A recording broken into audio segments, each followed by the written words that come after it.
The county government has the responsibility of ensuring that Kirinyaga realizes clean and healthy environments, as well as providing adequate water for domestic and irrigation use to our residents. Kirinyaga being a rural area, our main objective is ensuring at least 80% of our households receive piped water in their homes by 2022.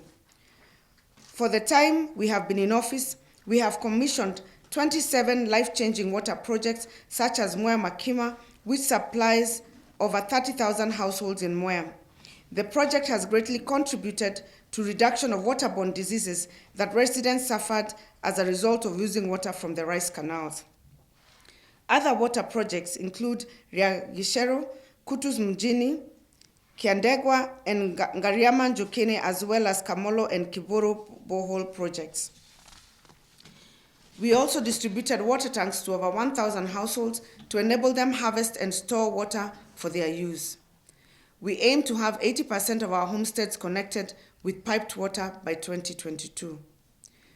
Mimi mkaaji hapa Kisagi ya Kiboro, na hii maji imetusaidia sana, maana natumia na watu kutoka 2,500, na kwa hivyo watu wanawake wanasaidika sana, maana wasaidi bali sasa kutoa maji pale tunatoa hapo Kanyerere. Chukua musira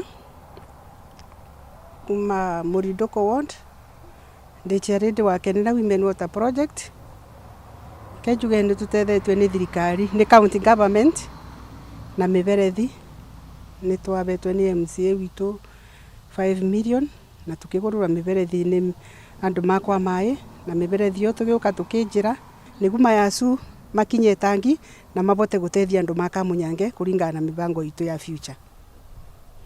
Right now ni maranywa ni family 1000 lakini about 5000 households. Ndi muikari wa Riagishero na ndi murimi na ni magamira bebe meciri na ni tubuthagira mai itangi riri urona haha. Itangi riri kuma mai moka ni ritutethetie makiria nie tondo ni ndethekaga na mai acio tondo ni nimite na momira ndi murimu na momeciri na ngona umithio wario. So arema kuna andu mena gukianda na ni matethekete onamo tondu mena mira na kou ni tuonete kuna change tondu hena gatauni karia totari ni gakurite andu mangithi na kou ni mekuona kundu kou ni gukuru ni gukurite ni tuteithĩtie kundu kuraihu muno ona ciana citu ni citeithĩkĩte ni mai maya ona ithu no tukugunikira ho andu a micii ino ya guku Githua-ini. Riu ni twamba twanogorwo mitungi hanini tondu mai maya ni magututeithĩrĩria nginya urimi-ini.